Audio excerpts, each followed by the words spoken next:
ونستعينه ونستغفره ونؤمن به ونتوكل عليه ونعوذ بالله من شرور أنفسنا ومن سيئات أعمالنا من يهده الله فلا مضل له ومن يضلل فلا هادي له وأشهد أن لا إله إلا الله وحده لا شريك له وأشهد أن محمدا عبد الله ورسوله الذي أرسله بالحق بشيرا ونذيرا وداعيا إلى الله بإذنه وسراجا منيرا فقد قال الله تعالى في كلامه المجيد وفي فرقان الحميد فأعوذ بالله من الشيطان الرجيم بسم الله الرحمن الرحيم يا أيها الذين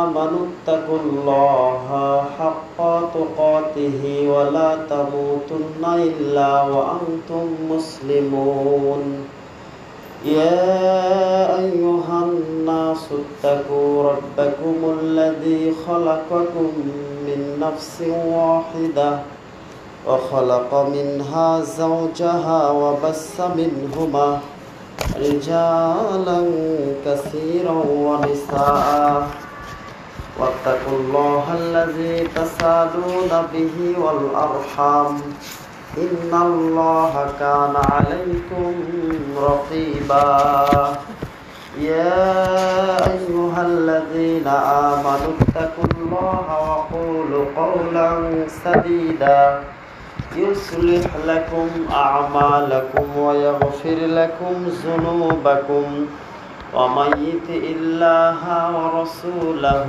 فقد فاز فوزا عظيما أعوذ بالله من الشيطان الرجيم بسم الله الرحمن الرحيم سبح لله ما في السماوات وما في الأرض وهو العزيز الحكيم يا أيها الذين آمنوا لما تقولون ما لا تعلمون كبر مقتا عند الله أن تقولوا ما لا تعلمون إن الله يحب الذين يقاتلون في سبيله صفا كأنهم بنيان مرصوص عن أبي هريرة رضي الله تعالى عنه قال رسول الله صلى الله عليه وسلم رضا الرب في رضا الوالدين وسخط الله ربي في سخط الوالدين আলহামদুলিল্লাহ যাবতীয় প্রশংসা আল্লাহ রাব্বুল আলামিনের জন্য, যে আল্লাহ রাব্বুল আলামিন তার নিয়ামত দ্বারা আমাদেরকে ভরপুর করে রেখেছেন, যার কঠিন নিয়ামতের ভেতরে সবচাইতে বড় নিয়ামত হচ্ছে আমরা আমাদের শরীরকে সুস্থ হিসেবে পেয়েছি। সুস্থ শরীরে একমাত্র আল্লাহকে উদ্দেশ্য করেই, তার ইবাদত করার জন্যই আজকের এই সাপ্তাহিক ঈদ জুম্মায় আমরা আসতে পেরেছি। সে আল্লাহর শুকরিয়া আদায় করি, আলহামদুলিল্লাহ। শান্তির বারিধারা বর্ষিত হোক আমাদের প্রিয় নবী মুহাম্মদ রাসূলুল্লাহ সাল্লাল্লাহু আলাইহি ওয়াসাল্লামের উপর, যিনি বলেছেন, তোমরা ইসলামকে শক্তভাবে মজবুতভাবে আঁকড়ে ধরো, একদল যুবকের মতো যারা সীসা ঢালা প্রাচীর মতো দলবদ্ধভাবে কাজ করে। যেই নবী কারীম সাল্লাল্লাহু আলাইহি সাল্লাম আমাদের সবাইকে এক ইসলামকে নিয়ে দলবদ্ধ থাকার কথা বিভিন্ন হাদিসে তিনি বলেছেন, সেই নবীর উপর আমরা দরুদ পাঠ করি, আল্লাহুম্মা সাল্লি আলাইহি আল্লাহুম্মা বারিক আলাইহি। সম্মানিত উপস্থিতি, আজকের আলোচনার বিষয়ে আমি আপনাদের সম্মুখে আলোচনা করব যে বিষয়টি নিয়ে, সেটা হচ্ছে বর্তমান রাজনৈতিক যে অবস্থা, হুজুরদের যে উৎপাত, এই বিষয়ে দায়িত্ব পাওয়ার যোগ্যকে দায়িত্ব পেলে আল্লাহ তাকে কেমন সহযোগিতা করবেন, আর আল্লাহর কাছ থেকে দায়িত্ব জোর করে নিলে সে কেমন সাহায্য প্রাপ্ত হবে, এই বিষয়ের উপরে হাদিস থেকে বেশ কয়েকটি আলোচনা করব ইনশাআল্লাহ। আল্লাহ যদি আমাকে তৌফিক দান করেন, ওয়া তাওফিক ইল্লা বিল্লাহ, আলাইহি তাওয়াক্কালতু ওয়া ইলাইহি ইউনিব। সম্মানিত উপস্থিতি,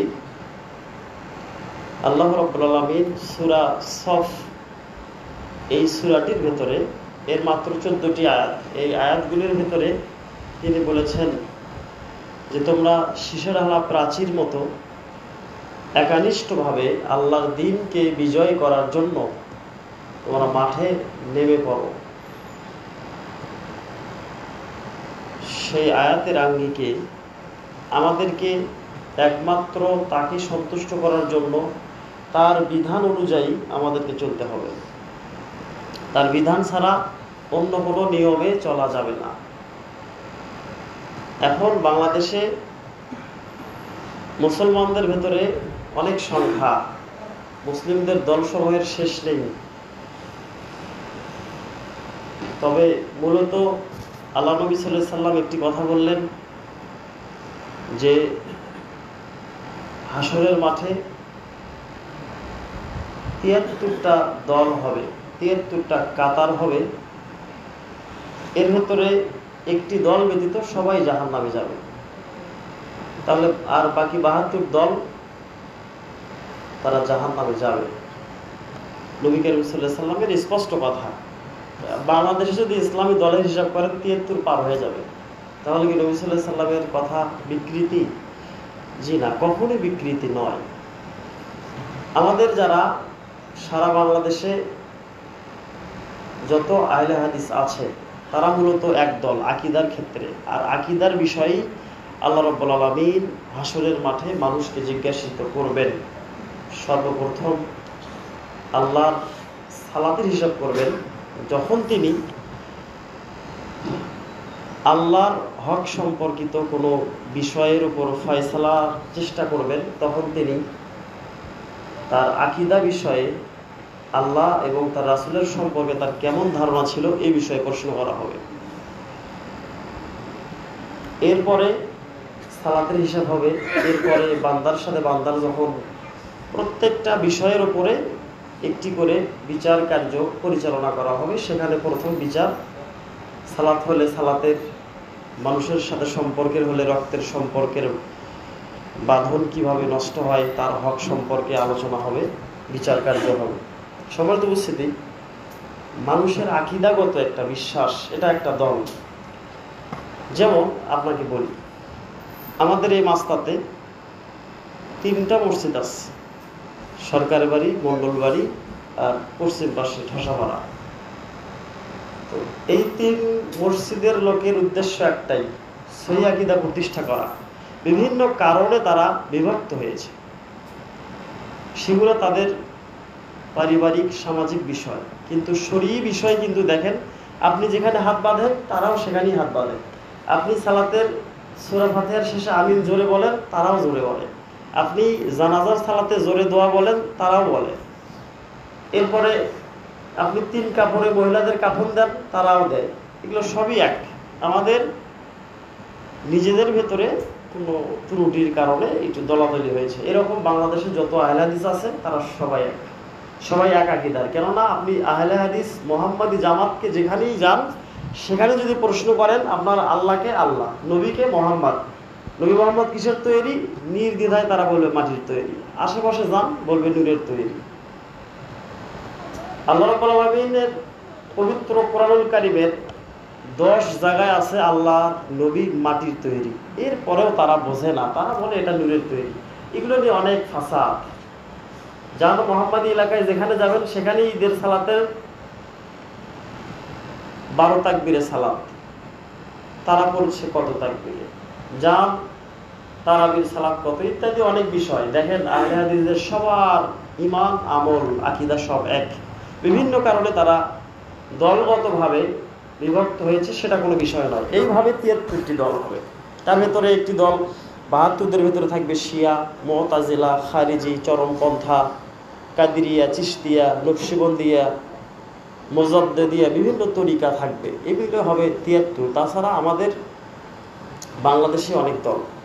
আল্লাহর নবী সাল্লাল্লাহু আলাইহি সাল্লাম তাই তিনি বললেন যে তোমাদেরকে একমাত্র এক দলের অধীনে, যেইখানে কোরআন এবং সুন্নাহ থাকে সেখানে সেই দলকে আঁকড়ে ধরে তোমাদেরকে কাজ করতে হবে। আল্লাহর নবী সাল্লাল্লাহু আলাইহি সাল্লাম তিনি যে আমল করেছেন সাহাবীরা তা সচক্ষে দেখেছেন। নবী সাল্লাল্লাহু আলাইহি সাল্লামের ওফাতের পরে সাহাবীগণের সম্পূর্ণ ইবাদতের নিয়ম পদ্ধতি তাবিগণ দেখেছেন। সাহাবীদের ওফাতের পরে তাবি যারা, তারা তাবিদের অনুসরণ করেছেন। তারপরে ইমামগণ, মুস্তাহিজগণ, এইভাবে এ পর্যন্ত সহিহ সুন্নাহ মাফিক জীবন কোরআন সংবিধান অনুযায়ী পালিত হচ্ছে। তো এতদিন পর্যন্ত সবই ছিল শরীয়ততন্ত্র এর ভেতরে, রাজতন্ত্রের ভেতরে। সেটাকে আমেরিকা থেকে কিভাবে আস্তে আস্তে সেটাকে গণতন্ত্রের রূপ নিল। এই গণতন্ত্র আমি আগেও বলেছি, আপনারা জানেন, গণতন্ত্র ইসলামে সম্পূর্ণভাবে নিষিদ্ধ। গণতন্ত্রের সাথে ইসলামের কোনো স্বার্থ নেই। অথচ আমরা এই ইসলামের দোহাই দিয়ে, ইসলামের নাম করে আমরা বিভিন্ন দলের সাথে মিলিত হচ্ছি। অনেককে বা আমরা টোপ দিচ্ছি যে আপনি আমাদের সাথে কাজ করেন, আপনাকে ইউনিয়নের অমুক নেতা তমুক নেতা বানিয়ে দেওয়া হবে। আমরা সেদিকেই যাচ্ছি।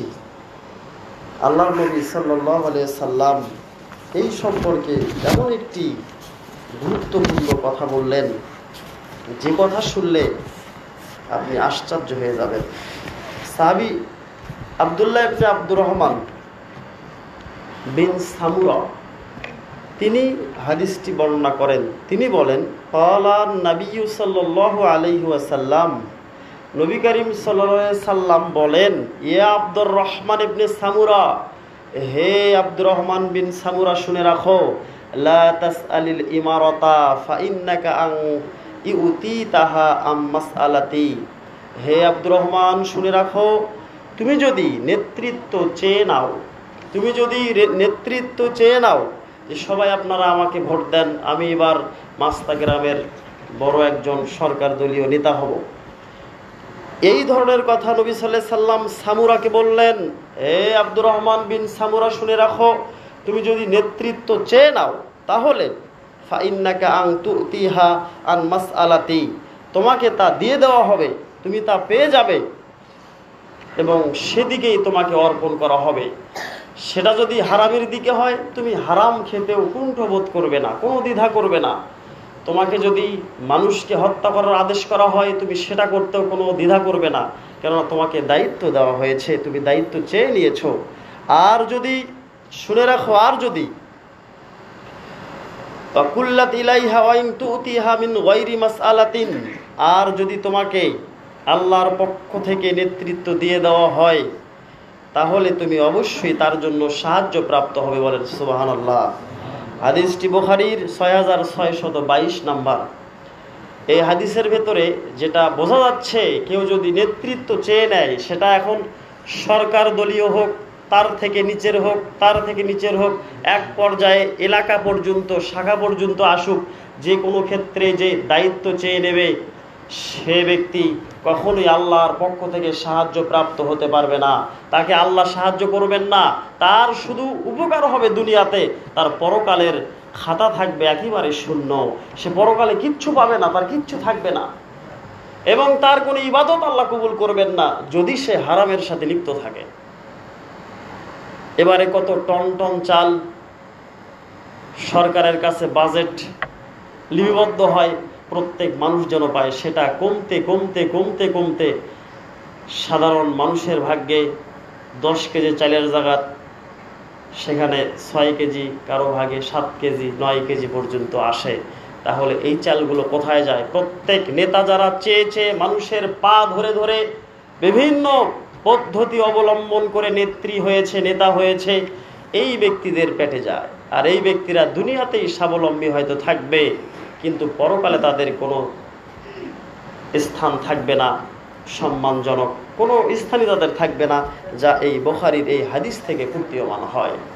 এবারে তাহলে হুজুর দেশ চলবে কিভাবে, সমাজ চলবে কিভাবে, শাখা জেলা উপজেলা এগুলো চলবে কিভাবে? এগুলোর জন্য ইসলামী খেলাফতের প্রয়োজন। ইসলামী খেলাফতের যারা নেত্রী থাকবে তারাই সেই ব্যক্তিকে চয়ন করবে, বাছাই করবে, তার মাধ্যমে দেশ জাতি সবাই পরিবর্তিত হবে, সেইভাবে নেতৃত্ব কায়েম হবে। আর সেটা করলেই আল্লাহর সাহায্য প্রাপ্ত হবে, যা হাদিস থেকে বোঝা যায়। সম্মানিত উপস্থিতি, আল্লাহর নবী সাল্লাল্লাহু আলাইহি ওয়াসাল্লাম তিনি আরো বললেন,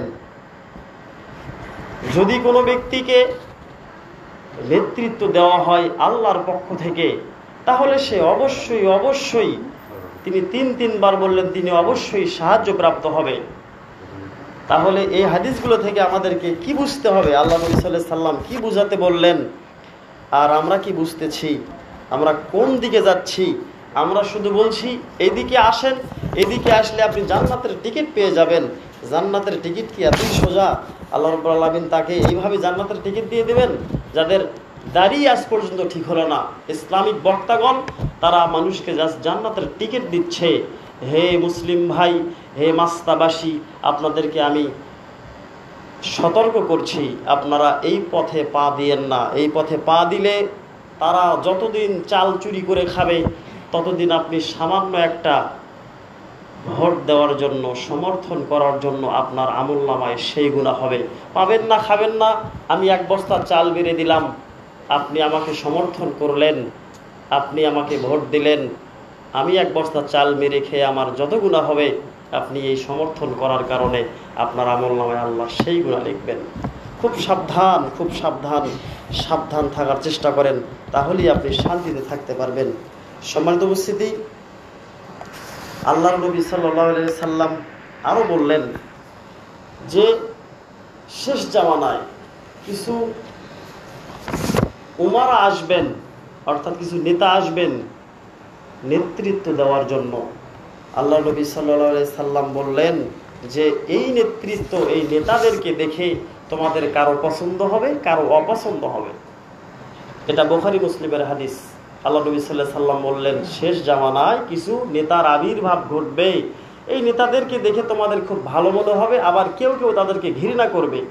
যে ব্যক্তি এই নেতার আনুগত্য করবে এবং তাকে মেনে নেবে, সে পথভ্রষ্ট হয়ে যাবে। আর যে ব্যক্তি এই নেতার কথা ইনকার করবে, সে ব্যক্তি মুক্ত হয়ে যাবে। বুঝতে তো পারছেন কি থেকে মুক্ত হবে? এবার আল্লাহ নবী সাল্লাল্লাহু আলাইহি সাল্লাম বলছেন, ওমান কাফারা ফাসালিমা, আর যে ব্যক্তি ওই নেতাকে অস্বীকার করবে, সে ব্যক্তি নিরাপদ লাভ করবে, সে ব্যক্তি নিরাপত্তা পাবে, তাকে জাহান্নামের আগুন গ্রাস করবে না। এবারে আল্লাহ নবী সাল্লাল্লাহু আলাইহি সাল্লাম বললেন, সে যদি নেতা হয়ে যায়, এবারে তখন তোমরা কি করবে? সাহাবীগণ জিজ্ঞেস করলেন, ইয়া রাসূলুল্লাহ, আমরা কি এই ধরনের নেতার সাথে যদি আমাদের সাক্ষাৎ হয়, তাদের সাথে আমরা কি যুদ্ধ করব না? আল্লাহ নবী সাল্লাল্লাহু আলাইহি সাল্লাম বলছেন, ক্বালা লা, তোমরা তাদের সাথে যুদ্ধ করবে না। কেননা সে নেতা যদি অবাধ্য হয় এবং সে যদি সালাত আদায় করে, ফাইন্নাকা সল্লু, সে যদি সালাত আদায় করে, তাহলে তোমরা তাদের সাথে যুদ্ধ করবে না। তাহলে এই হাদিস থেকে আপনাকে যেটা আমি বুঝাবো, মুসান্নিফগণ সবাই হাদিসের পড়তে ঐক্যমত করেছেন যে এমন নেতার আবির্ভাব যদি ঘটে কোনো কারণে, আমরা চাচ্ছি না এরপরও ঘটে গেল, সেই নেতার কথা যদি আমি ফলো করি, সেই নেতার প্রতি যদি আমি সন্তুষ্ট থাকি এবং তাকে যদি অনুসরণ করি, তাহলে আমার পথ আমি নিজেই বেছে নিলাম বামপন্থী। এরপরে যদি আমি তাকে ইনকার করি, যদি আমি তার কথাকে অপছন্দ করি অথবা তার কথাকে আমি প্রত্যাখ্যান করি, তাহলে আল্লাহ নবী সাল্লাল্লাহু আলাইহি ওয়াসাল্লাম বলছেন সে নিরাপদ পাবে এবং সে সমস্ত প্রকার শিরকিয়াতের কর্মকাণ্ড, জাহান্নামী কর্মকাণ্ড থেকে নিজেকে বাঁচাতে পারবে। আমি অধম, আমি জানি না আমি আপনাদেরকে বুঝাতে পারতেছি কিনা, আপনারা বুঝতেছেন কিনা জানি না। যদি আমি বুঝাতে না পারি তাহলে আমার জীবন ব্যর্থ, আমি আপনাদেরকে বুঝাতে পারতেছি না। এরপরেও আমি আপনাদেরকে আবারও চেষ্টা করব, আপনারা একটু বোঝার চেষ্টা করেন, যে কথা বললাম বোঝার চেষ্টা করেন। আপনার এই যে এত দীর্ঘ হায়াত আমি পেয়েছি, আমি সাদকা করতেছি, আমি রমজানের সিয়াম পালন করছি, আমি 2টি ঈদের সালাত আদায় করছি, বিভিন্ন দোয়াতে শরীক হচ্ছি, এরপরেও আর্থিক সহযোগিতা করছি, আর্থিকভাবে দান সাদকা করছি, আরও অন্য অন্য নফল ইবাদত, অন্য অন্য নফল সওয়াবের কাজে অংশগ্রহণ করছি। এরপরেও আমরা যদি জান্নাতে যেতে না পারি, এরপরেও যদি আমরা সঠিক ইসলামটা বুঝতে না পারি, এরপরেও যদি আমরা সঠিকভাবে চলতে না পারি, এগুলো করার পরে যদি আমরা ভ্রান্ত পথে চলে যাই, মানুষের মন গড়া কথায়, মন গড়া স্বার্থে যদি আমরা চলে যাই, তাহলে এই সালাত, এই সিয়াম, এই হজ, এই নফল যাবতীয় ইবাদত আমাদের কোনো কাজে আসবে না। সম্মানিত উপস্থিতি, আজকে যারা নেতৃত্ব দিতে চাচ্ছে, মানুষের কাছ থেকে জোর করে নেতৃত্ব নিতে চাচ্ছে, তাদের দিকে আপনি লক্ষ্য রাখেন, তাদের আজকে সুন্নতি দাড়ি নেই। আল্লাহ নবী সাল্লাল্লাহু আলাইহি সাল্লাম সাদা সিধা টুপি ব্যবহার করতেন। আজকে আমরা দেখতে পাচ্ছি লম্বা আলখেল্লা, লম্বা লম্বা টুপি, দাড়ি ছাটা ব্যক্তি, এমন ব্যক্তি আজ নেতা হচ্ছে, ইসলামের কথা বলছে, কোরআনের কথা বলছে, তাদের দিকে আমরা অগ্রসর হচ্ছি, আমরা হকটা বুঝতে পারছি না। আল্লাহ রাব্বুল আলামিন যেন আমাদের সবাইকে হকটা বোঝার তৌফিক দান করেন, বলেন আমিন। আল্লাহ নবী সাল্লাল্লাহু আলাইহি সাল্লাম বিদায় হজের ভাষণে তিনি বললেন যে তারাকতু ফিকুম আমরাইনি লান তাদিল্লু তামাসসাকতুহুমা কিতাবাল্লাহি ওয়া সুন্নাতা রাসূলিহি। আল্লাহ নবী সাল্লাল্লাহু আলাইহি সাল্লাম বললেন, আমি আজকের এই ভাষণে তোমাদের কাছে 2টি বস্তু রেখে যাচ্ছি, একটি হচ্ছে আল্লাহর কিতাব, আর একটি হচ্ছে আমার সেই হাদিস, সেই নবীর কথা। এই 2টিকে যতক্ষণ তোমরা শক্তভাবে আঁকড়ে ধরতে পারবে, ততদিন তোমরা পথভ্রষ্ট হবে না। যখনই তোমরা কোরআন থেকে ফিকার দিকে চলে যাবে, যখনই তোমরা হাদিস থেকে, সহিহ হাদিস থেকে ফিকা, উসুল, বিভিন্ন কিতাবের দিকে, হেদায়া নিকায়ার দিকে চলে যাবে, তখনই তোমরা পথভ্রষ্ট হয়ে যাবে। যদি কোনো ব্যক্তি স্রেফ হাদিস মানে, স্রেফ কোরআন বোঝার চেষ্টা করে, তাহলে সে ব্যক্তি কখনো পথভ্রষ্ট হবে না। কোরআনের ভেতরে কি আছে আমরা কিন্তু এই আমল করতে পারি না। কোরআনের ভেতরে, হাদিসের ভেতরে আল্লাহ নবী সাল্লাল্লাহু আলাইহি সাল্লাম কি বলেছেন? আল্লাহ নবী সাল্লাল্লাহু আলাইহি সাল্লাম বললেন, এই হাদিসটা আমরা সবাই জানি, মুরু আওলাদাকুম বিসসালাতি, হে মানব সমাজ, তোমরা তোমাদের সন্তানদেরকে সালাতের আদেশ করো। ওহুম আবনা সাবা সিনিনা, যখন তোমাদের সেই সন্তানদের বয়স 7 বছর উপনীত হবে, তখন তোমরা তাদেরকে সালাতের আদেশ করবে। অজরিবুহুম আলাইহা ওহুম আবনা আশারা সিনিনা, যখন এভাবে তাদেরকে সালাতের আদেশ করতে গো, তারা পড়বে ছাড়বে, এভাবে যখন তাদের বয়স 10-এ উপনীত হবে, তখন তোমরা ওয়াজরিবুহুম, তাদেরকে প্রহার করো, তাদেরকে মারো। তারা কেন সালাত আদায় করে না? কয়জন মেরেছেন আপনার সন্তানকে? যখন আপনার সন্তানের 10 কিংবা 11 বছর বয়স হয়েছে, আপনার সন্তানকে আপনি কয়দিন বলেছেন যে বাবা ওঠো, আমার সাথে ফজরের সালাতে যেতে হবে? কারণ আমি তো নিজেই সালাত আদায় করি না, আমি তো নিজেই ফজরে অ্যাটেন্ড হতে পারি না, আমি তো নিজেই ইশাতে আসতে পারি না। আমি আমার সন্তানকে কি বলবো? সন্তানকে বললে সন্তান আমাকে পাল্টা বলবে, বাবা তুমি পড়ছো, তখন তো আমি লজ্জায় পড়ে যাব। তাহলে আমরা যদি কোরআন হাদিসকে মানতাম, যদি আমরা কোরআন হাদিস অনুযায়ী চলার চেষ্টা করতাম, তাহলে নিজে আগে সালাত আদায় করতাম, নিজে আগে সালাত পড়তাম, তারপরে আমাদের সন্তানদেরকে বলতাম। কিন্তু হাদিসের তো বিপরীত করতেছি আমরা তো নিজেরাই আমল করি না, সন্তানকে কি বলবো? তাহলে কি আমাদের কোরআন সুন্নাহ মানা হলো? শুধু আহলে হাদিস এলাকায় থাকি, মণ্ডলদের বা গ্রামবাসীর একটা মসজিদ আছে, বেশ কয়েকটি মসজিদ আছে, সেই মসজিদে জুম্মার দিনে সবাই উচ্চ স্বরে আমিনের মাধ্যমে সালাত আদায় করি, আহলে হাদিস পরিচয় আছে আমাদের। আল্লাহ বাঁচাবেন, এত সোজা সালাত না থেকে আল্লাহ বাঁচাবেন না। আপনি যারা আমরা ফজরের সালাত আদায় করি, তাদের কাছে এবার আমার প্রশ্ন, আপনারা আপনাদের সন্তান স্ত্রীদেরকে কতদিন বলেছেন? আপনার কেমন স্ত্রী যিনি আপনাকে ফজরের সময় চোখে পানি দিয়ে জাগিয়েছেন যে স্বামী গো এখন ওঠেন, ফজরের সালাতের সময় হলো, সালাত পড়তে যান, আমিও বাড়িতে পড়বো, সালাতের পর কোরআন তেলাওয়াত করব। আপনি কয়দিন করেছেন এরকম? আপনি নিজেকে প্রশ্ন করেন। আপনার অধীনস্থ আপনার ছোট ভাই, আপনার ছোট বোন আছে, আপনি তাদেরকে কতদিন বলেছেন যে সালাতের সময় হচ্ছে, সালাত পড়তে হবে?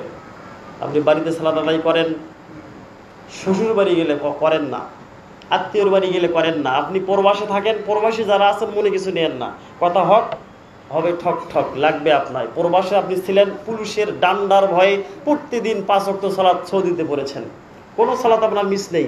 বাড়িতে এসে আপনি পাক্কা হাজির হয়ে গেছেন, আপনার সালাতে লাগে না, কারণ আপনি সৌদিতে বেশ কয়েকটা হজ করছেন, অথবা উমরা করছেন, অথবা বিভিন্ন জায়গায় জিয়ারত করেছেন, সাফা মারওয়া মুজদালেফা আপনি সব কিছু সাই করছেন। গ্রামে এসে আপনার সালাত লাগে না, কারণ আপনি তো হজ সৌদি থেকে করে আসছেন, আপনার কিসের সালাতের দরকার? কিন্তু আল্লাহ নবী সাল্লাল্লাহু আলাইহি ওয়াসাল্লাম সেটা বলেননি। আপনি সেখানে সালাত পড়েছেন, বাড়িতে পড়েন না, তার মানে আপনি পুলিশের ভয়ে সালাত পড়ছেন, অজু ছাড়াই পড়ছেন, সিগারেট রেখেই পড়ছেন। আপনি অজু করেননি, কারণ নামাজ না পড়লে পুলিশ ধরবে, যা আমরা শুনতে পাই, দেখিনি তো কোনো দিন, খালি শুনি। তো গ্রামে তো আপনাকে ডান্ডা ধরার মতো কেউ নেই। গ্রামের যারা দায়িত্বশীল তারাই ঠিকভাবে সালাত পড়ে কিনা আল্লাহু আলাম, আর মানুষরা কিভাবে পড়বে। প্রত্যেক দায়িত্বশীলের কর্তব্য হবে 5 ওয়াক্ত সালাত আদায় করা। আপনি দায়িত্বশীল, আপনি তখনই একজনকে বলতে পারবেন যে ভাই আপনি সালাত পড়তে আসেন, পাল্টা আমাকে বলবে হুজুর আপনি তো পড়েন না, তখন আমি কি বলবো? তো এই জন্য যারা দায়িত্বশীল তাদেরকে আমি বলবো, আপনাদের সালাতের অনেক গাফিলতি আছে। আমি কারো নাম নিচ্ছি না, আমি জানি সব তথ্যই আমার কাছে আসে।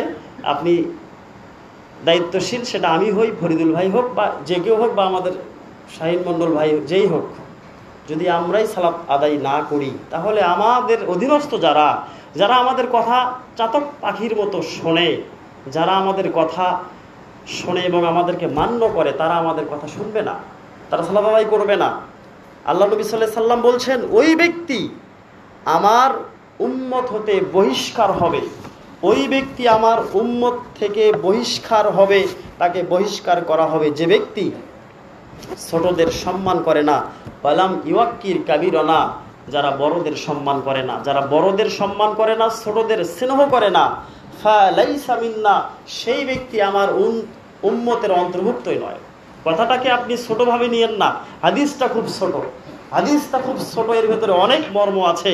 যে ব্যক্তি বড়দের সম্মান করে না এবং যে ব্যক্তি ছোটদের স্নেহ করে না, আপনার ভাতিজা আছে, আপনার বেটা আছে, ছেলের সমবয়সী গ্রামে অনেক যুবক আছে, তাদেরকে যদি আপনি স্নেহ মমতা না দেখান, তাহলে তারা আপনাকে সম্মান করবে না। তাদেরকে স্নেহ করতে হবে, এটা আল্লাহর নবীর আদেশ। এবং আমরা যারা যুবক আছি, আমরা যারা ছেলে আছি, যারা আমরা যুবক আছি, আমরা যদি মুরব্বীদেরকে সম্মান শ্রদ্ধা না করি, তাহলে আল্লাহ নবী সাল্লাল্লাহু আলাইহি সাল্লাম বলছেন, এই দুই জাতি, এক যুবক এক বয়স্ক ব্যক্তি, এই দুই জাতি তারা আমার উম্মত থেকে বহিষ্কার হয়ে যাবে, বলেন নাউজুবিল্লাহ। তাহলে আমি একজন সম্ভ্রান্ত পরিবারের সম্ভ্রান্ত মুরব্বী, আমি আজকে আমার ছোটদেরকে স্নেহ করতে পারছি না, তারা যদি আমার সাথে কোনো একটা কথা বলে, আমি হুট করে চটে গিয়ে তার সাথে খারাপ ব্যবহার করি, আমি তার সাথে রাগ দেখাই, তাহলে এটা কি স্নেহ করা হলো? এটা কি নবীর হাদিসকে মানা হলো? সে স্নেহের হক রাখে, তাকে স্নেহ করতে হবে। সে যদি যুবক থেকেই যদি হুজুর বা মুয়াজ্জিন যে কেউ হয়, অবশ্যই তাকেও সম্মান করতে হবে, কেননা তিনি নেতা। তার সম্মানের যদি কোনো অটুট থেকে যায়, তাহলে আল্লাহর রহমত থেকে বঞ্চিত হয়ে যাবেন। সম্মানিত উপস্থিতি, আবার বলি, যে ব্যক্তি মুরব্বী, আমি যুবক, যদি সেই মুরব্বীকে সম্মান শ্রদ্ধা করতে না পারি, তাহলে আমিও নবীর উম্মাত থেকে বের হয়ে যাব। যদি আমি যদি নবীর উম্মাত থেকে বের হয়ে যাই, তাহলে ফামাইতাতান জাহিলিয়াতান, আপনার আমার মৃত্যু হবে জাহিলিয়াতের ওই মৃত্যু ব্যক্তিদের মতো, ওই ব্যক্তিদের মতো যারা নিজের মেয়েকে বিবাহজনিত কাজ করত, যারা নিজের মায়ের সাথে এরকম কাজ করত, যারা কোনো বোন ফুফু কিচ্ছু বুঝতো না। জাহিলিয়াতের জামানাটা এইরকম ছিল, সুন্দরী পেলেই তাকে বিবাহ করত, সে ঘরের হোক, ঘরের বাহিরে হোক, 40 ঘরের ভেতরে হোক, বা অন্য কেউ হোক। জাহিলিয়াত এমন। জাহিলিয়াত এমন, আমরা যদি বড়দেরকে শ্রদ্ধা করতে না পারি, ছোটদেরকে স্নেহ করতে না পারি, তাহলে আপনার আমার মরণ হবে সেই জাহিলিয়াতের মৃত্যু ব্যক্তির মতো। সম্মানিত উপস্থিতি, তাই আমি আপনাদেরকে সতর্কতামূলকভাবে আবারও বলবো, যারা মুরব্বী আছেন তাদেরকে আপনারা সবাই সম্মান করবেন। সবাই বাবার বয়সে যারা তাদেরকে বাবার মতোই সম্মান করবেন, মায়ের বয়সে যারা তাদেরকে মায়ের মতোই সম্মান করবেন, ছোট যারা তাদেরকে অবশ্যই স্নেহ করবেন। আপনি সবার কাছে সম্মানের পাত্র হবেন। এই হাদিসটা আপনারা সবাই জানেন। আল্লাহর নবী সাল্লাল্লাহু আলাইহি সাল্লাম বলেন, হাদিসটা আনাস থেকে বর্ণিত, তিনি বলেন, নবী করিম সাল্লাল্লাহু আলাইহি সাল্লাম যখন কোনো ছোট সন্তানদের মধ্য দিয়ে যেতেন, হাদিস হচ্ছে মাররা, তিনি যখন অতিক্রম করতেন আলা গিলমানিন, ছোট বালকদের মধ্য দিয়ে, ফাসাল্লামা আলাইহিম, তিনি তাদের সবাইকে সালাম দিতেন। পরবর্তীতে সাহাবী বর্ণনা করেছেন, এই সন্তানেরা যখন একটু বড় হতে থাকলো, যখন তাদের বয়স 10 থেকে 12-র দিকে চলে গেল, এরপর তাদেরকে আর সালাম দিতে হয় না, কেননা নবী সাল্লাল্লাহু আলাইহি সাল্লাম তাদেরকে স্নেহ করেছে, সালাম দিয়েছেন। এবারে তারাই নবী সাল্লাল্লাহু আলাইহি সাল্লামকে দেখার সাথে 10 হাত দূর থেকে বলে, আসসালামু আলাইকুম ইয়া রাসূলুল্লাহ। কেন বলে এটা? তারা ছোটদের সালাম পেয়েছে। আপনি আমি মুরব্বী হয়েছি, আপনি আমি যদি আমাদের ছোটদেরকে স্নেহ করি, তাহলে তারা অবশ্যই আমাকে সম্মান করবে। আপনি আমি যদি আমাদের বড়দেরকে অবশ্যই শ্রদ্ধা করি, সম্মান দেই, ইজ্জত দেই, তাহলে তারা আমাদের জন্য অবশ্যই দোয়া করবে। অন্তপক্ষে তারা আমাদের কোনোদিন ক্ষতি চাইবে না, দোয়া করবে। এটাই আমাদের জন্য অনেক পাওয়ার, এটাই আমাদের জন্য অনেক একটা সফলতা। তাই আমি আপনাদেরকে বলবো, কোরআন হাদিসের বিপথগামী পথ আপনারা অনুসরণ করবেন না। আল্লাহ নবী সাল্লাল্লাহু আলাইহি সাল্লাম একদিন সাহাবীদের সামনে সুন্দর একটা রেখা টানলেন, রেখা টেনে বললেন, হাদিসটি আপনারা জানেন, রেখা টেনে বললেন, হাযা সিরাতুম মুস্তাকিমা, এই যে রেখাটি আমি টানলাম এটা হচ্ছে সিরাতে মুস্তাকিমের একটি পথ। এই পথ টানার পরে আল্লাহ নবী সাল্লাল্লাহু আলাইহি সাল্লাম এদিক ওদিক অনেকগুলো দাগ টানলেন। দাগ টেনে বললেন, প্রত্যেকটা দাগের মাথায় একটা করে শয়তান বসে থাকবে। সে হুজুরের রূপ নেবে, সে সাধারণ মানুষের ভেতরে যারা ভদ্র তাদের রূপ নেবে, বিভিন্ন রূপে রূপান্তরিত হয়ে বিভিন্ন দল হতে, বিভিন্ন সে দাগ হতে শয়তান তোমাকে পাকড়াও করবে, কোনো দিকে ভ্রুক্ষেপ না করে। এই দাগের শয়তান বলবে, এটাই হচ্ছে মুস্তাকিমের পথ, বাম দিকে চলে আসো, বাম দিকে আসলে তোমাকে এতগুলো টাকা দেওয়া হবে। ডান দিক থেকে শয়তান একজন এসে বলবে, অনেক আলফেল্লা পরিধানকারী, নবীর লাশ চুরি করার মতো এক ব্যক্তি এসে আপনাকে ডাকবে, এই পথে আসো, তোমাকে টনে টনে চাল দেওয়া হবে। আর এই পথে সিরাতে মুস্তাকিম, এ পথে কোনো চাল নাই, কোনো টাকা নাই, কিচ্ছু নাই, শুধু স্রেফ নিজের রক্তকে পানিতে পরিবর্তন করে এক কোরআন এবং সুন্নাহর পথে কাজ করা, নিজের পকেটের টাকা ঢেলে এই পথে কাজ করা। এই পথে কোনোদিন পকেট ভরবে না, এই পথে আপনাকে যেতে হবে। এই পথে আল্লাহ নবী যেতে বলছেন, এই পথে গেলে আপনি আমি নিরাপদ থাকতে পারবো, আপনি আমি পবিত্র থাকতে পারবো, আপনি আমি সেই পরপারে জান্নাতের সৌভাগ্যবান মেহমান হতে পারবো। কিন্তু অন্য পথে কখনই পাবো না। আল্লাহ রাব্বুল আলামিন যেন আমাদেরকে সঠিকটা বোঝার তৌফিক দান করেন, বলেন আমিন। আমি চিন্তা করছি, আমি যদি একটা মেম্বার হতে পারি তাহলে আমার কত সম্পদ, আমার কত সম্পদ। এক সময় কিছুদিন আগে একটি গল্প শুনলাম যে এক সময় গণশিক্ষার একটা সিস্টেম ছিল, বড়দেরকে গণশিক্ষা দেওয়া হতো, সেইখানে হারকিন জ্বালিয়ে মানুষকে পড়ানো হতো। জানি না এই গ্রামে হয়েছে কি না, তবে আমাদের গ্রামে হয়নি, তা আমি জানি না, অন্য গ্রামের একটা গল্প শুনছি। তো এটা এক ব্যক্তিরা ভোট নিয়ে এই হারকিনের দায়িত্ব নিচ্ছিল। হারকিনের দায়িত্ব নিতে পারলে অনেক লাভ আছে, তেলও পাওয়া যায় সরকারি, আর কিছু টাকাও থাকে, আর 5-7টা করে হারকিন পাওয়া যায়। এই হারকিন হলে প্রত্যেক বোনের বাড়িতে একটা করে দেওয়া যায়, নিজের বাড়িতে একটা রাখা যায়, বেটির বাড়িতে দেওয়া যায়। একেবারে যিনি হারকিন পেয়েছেন তার কাছ থেকে শুনেছি এবং সাথে সাথে ভিডিও করে রাখছি, মানে একটা দরকারের জন্য। যাই হোক, ওনার কাছ থেকে অনুমতি নিয়েই করছি। তো উনিও আনন্দে আনন্দে বললেন যে হেরিকিনের দায়িত্ব যখন আমি পেলাম, আমার বাড়িতে তেলের কোনো অভাব নাই, তেল আমি বিক্রি করতে পারি। কেমন টাকা থাকতো আপনার? ওই তৎকালীন সময়ে 500-600 টাকা আমার থাকতো। হারকিন আমি 5টা পেয়েছি, এটা নেওয়ার জন্য ভাইয়ে ভাইয়ে গন্ডগোল, না আমি হারকিনের দায়িত্ব নেবো। 2 ভাইয়ের ভেতরে মারপিট, সৎ ভাই ছিল তারা, মারপিট হয়েছে, ছোট ভাই দায়িত্ব পেয়েছে এবং তিনি হারকিন পেয়েছে, তেলও পেয়েছে। তো এই রকম পথে আপনাকে শয়তানেরা ডাকবে, আসেন এইদিকে, হারিকেন পাওয়া যাবে, হ্যাজাক পাওয়া যাবে, এর সমতুল্য আরও বড় বড় লাইট পাওয়া যাবে, সব কিছু পাওয়া যাবে, কিন্তু ইসলামের পথে কিছু পাওয়া যাবে না, ইসলামের পথে ব্যয় হবে। আল্লাহ রাব্বুল আলামিন বললেন, মুমিনদের জানমালকে আমি ক্রয় করে নিয়েছি জান্নাতের পরিবর্তে, জান্নাতের পরিবর্তে মুমিনদের জানমালকে আমি ক্রয় করে নিয়েছি। সম্মানিত উপস্থিতি, আমাদেরকে সঠিক পথটা বুঝতে হবে। আল্লাহ নবী সাল্লাল্লাহু আলাইহি সাল্লাম বলছেন, তোমরা ততক্ষণ পর্যন্ত পথভ্রষ্ট হবে না যতক্ষণ তোমরা এই দুটি বিষয়কে শক্তভাবে কামড়ে ধরে থাকতে পারবে। আল্লাহ রাব্বুল আলামিন আমাদেরকে বোঝার তৌফিক দান করুক, সকলেই বলি আমিন। আল্লাহ নবী সাল্লাল্লাহু আলাইহি সাল্লাম সাহাবীদেরকে বলতেন, হে আমার সাহাবীরা, আমি এমন একজন নবী, আমার আগে পিছের সব গুনাহকে ক্ষমা করে দেওয়া হয়েছে। হে মানব মণ্ডলী, তোমরা শুনে রাখো, তুবু ইলাল্লাহি, আমি আল্লাহর প্রতি তওবা করি, ফাইন্নী আতুবু ইলাইহি ফি ইয়াউমি মিয়াতা মাররা, আমি প্রতিদিন 100 বারের বেশি আল্লাহর কাছে তওবা করে থাকি। যেই নবীর আগের পিছের গুনাহ মাফ, তিনি ইসলাম প্রতিষ্ঠা করার জন্য সাহাবীদেরকে আদেশ করে গিয়েছেন, তিনিও অনেক যুদ্ধে শরীক হয়েছেন। এবারে তিনি বললেন তার আগে পিছের সব গুনাহকে ক্ষমা করে দেওয়া হয়েছে, এরপরেও তিনি 100 বার করে তওবা করেন। আপনি আমি কয়বার করি? আপনি আমি প্রতিদিন কি 5 ওয়াক্ত সালাত আদায় করি? আপনি আমি আপনার আমার সন্তানকে কি সালাতের জন্য আদিষ্ট করি? আপনি আমি আমার মেয়েদেরকে, মাদেরকে কি আমরা সালাতের জন্য আদর্শ করি? তাদেরকে কি কোরআন শিক্ষা করানোর কোনো ব্যবস্থা করি না?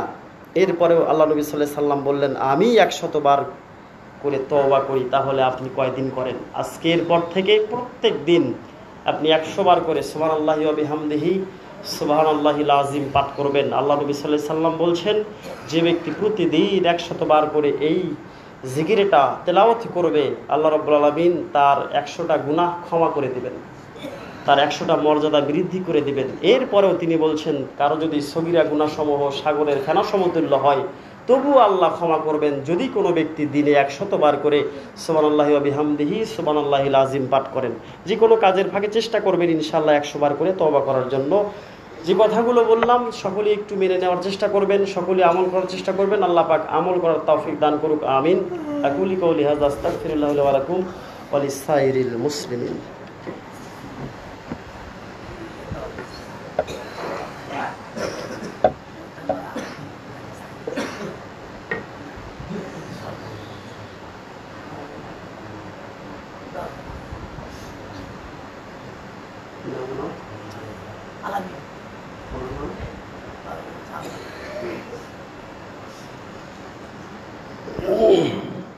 আলহামদুলিল্লাহি রাব্বিল আলামিন ওয়া আকিবাতুল লিল মুত্তাকিন, আসসালাতু ওয়াসসালামু আলা খায়রি খালকিহি মুহাম্মাদিন ওয়া আলিহি ওয়া সাহবিহি আজমাইন। রব্বানা যালামনা আনফুসানা ওয়া ইল্লাম তাগফির লানা ওয়া তারহামনা লানাকুনান্না মিনাল খাসিরিন। আমাদের ভিতরে, আমাদের প্রধানপাড়া থেকে জনাব মোহাম্মদ আলম, ওনার ছেলে চাকরি পেয়েছেন, সেই সুবাদে শুকরানা হিসাবে আপনাদেরকে হাদিয়ার ব্যবস্থা করছেন। সুন্নাত পড়ার পরে সবাই বারান্দা থেকে হাদিয়া নিয়ে যাবেন ইনশাআল্লাহ। তবে হাদিয়া খাওয়ার আগে আমাদের একটি শর্ত হচ্ছে, আমরা জানি না ফরিদুল ভাই জানেন, উনি কি 5 ওয়াক্ত সালাত মসজিদে আসেন? 2 ওয়াক্ত না, যদি 2 ওয়াক্ত আসতো আর বাকিটা যদি ফাঁসি তোলা পড়তো তাও হতো। তা আমরা আপনার তবারক খাবো না ফিরে, দুঃখিত, হাদিয়া খাবো না ফিরে দেবো বলেন? এখন ডিসিশন আপনার কাছে, আপনি সালাত পড়বেন 5 ওয়াক্ত ইনশাআল্লাহ। দেখেন আপনার ছেলেটা বাইরে থাকে, চাকরি করে, কখন কোন বিপদ হয় না হয় আল্লাহু আলাম। আপনি সালাত পড়বেন, নিরাপত্তার জন্য, পরিবারের জন্য দোয়া করবেন, আল্লাহ আপনার পরিবারকে নিরাপত্তা দান করবে। যা হোক উনি 5 ওয়াক্ত সালাত পড়বেন, এখানেই সবই পড়তে হবে এমনটা নয়, বাজারে থাকলে বাজারে পড়বেন, আর কোন আত্মীয়র বাড়ি থাকলে সেখানেই পড়বেন, কিন্তু 5 ওয়াক্ত সালাত আদায় করবেন ইনশাআল্লাহ। আর মুখের সুন্নতি দাড়িটা একটু ছেড়ে দিবেন। বেটা চাকরি করতেছে, এখন আপনি তো বয়স্কর ধারে চলে গেছেন, একটু আল্লাহকে স্মরণ করে নবীর সুন্নাতটা পালন করার চেষ্টা করেন। তো আপনারা সকলেই সুন্নতের পরে ওনার তোহফাটা নিয়ে যাবেন ইনশাআল্লাহ। তো আমরা দোয়া করব ওনার জন্য।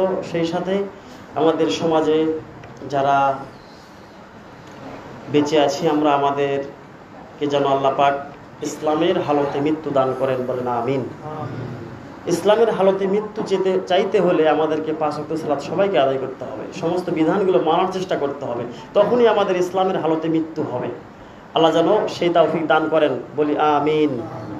আমাদের যারা অসুস্থ আছেন তার দোয়ার মাধ্যমে শরীক হয়ে আমাদের গ্রামে যত অসুস্থ ব্যক্তি আছেন, বিশেষ করে সেই ছেলেরই চাচাতো ভাই বা জ্যাঠাতো ভাই, তিনি অসুস্থ, খায়রুল ইসলাম, এই সহ আরও যারা নারী পুরুষ মহিলা অনেকেই বিভিন্ন গোপন রোগে ভুগছেন, আল্লাহ রাব্বুল আলামিন তাদের সেই রোগকে শেফায়ে কামিলান দান করুক। সকলে বলি আমিন। সকলে একটু দোয়া পাঠ করেন, মানে আল্লাহুম্মা মাকসির মালাহুম ওয়া ওয়ালাদাহুম ওয়া আতিল উমারহুম ওয়াগফির লাহুম ওয়া বারিক লাহুম ওয়ারহামহুম।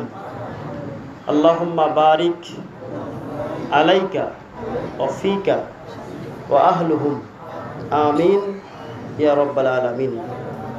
আমাদের যারা মৃত্যুবরণ করেছেন, আল্লাহ রাব্বুল আলামিন তাদেরকে জান্নাতুল ফিরদাউস নসিব করুক, বলেন আমিন। আল্লাহুম্মা সাল্লি আলা মুহাম্মাদিন ওয়া আলা আলি মুহাম্মাদিন কামা সাল্লাইতা আলা ইব্রাহিম ওয়া আলা আলি ইব্রাহিম ইন্নাকা হামিদুম মাজিদ। আল্লাহুম্মা বারিক আলা মুহাম্মাদিন ওয়া আলা আলি মুহাম্মাদিন কামা বারাকতা আলা ইব্রাহিম ওয়া আলা আলি ইব্রাহিম ইন্নাকা হামিদুম মাজিদ। রব্বানা যালামনা আনফুসানা ওয়া ইল্লাম তাগফির লানা ওয়া তারহামনা লানাকুনান্না মিনাল খাসিরিন। রব্বিগফিরলি ওয়া লিওয়ালিদাইয়া ওয়া লিল মুমিনিনা ইয়াওমা ইয়াকুমুল হিসাব। রব্বানা তাকাব্বাল মিন্না ইন্নাকা আনতাস সামিউল আলিম ওয়া তুব আলাইনা ইন্নাকা আনতাত তাওয়াবুর রহিম। সুবহানা রাব্বিকা রাব্বিল ইজ্জাতি আম্মা ইয়াসিফুন ওয়া সালামুন আলাল মুরসালিন আলহামদুলিল্লাহি রাব্বিল আলামিন। সুবহানাকা আল্লাহুম্মা ওয়া বিহামদিকা আশহাদু আল্লা ইলাহা ইল্লা আনতা আস্তাগফিরুকা ওয়া আতুবু ইলাইক। আসসালামু আলাইকুম ওয়া রাহমাতুল্লাহি ওয়া বারাকাতুহু।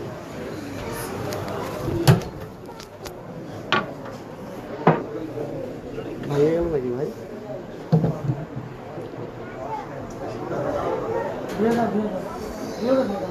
বেশি করে দেন তো। এই ভাইয়া এটা বেশি করে দাও তো বাবা। কারেন্ট নাই, কারেন্ট নাই নাকি?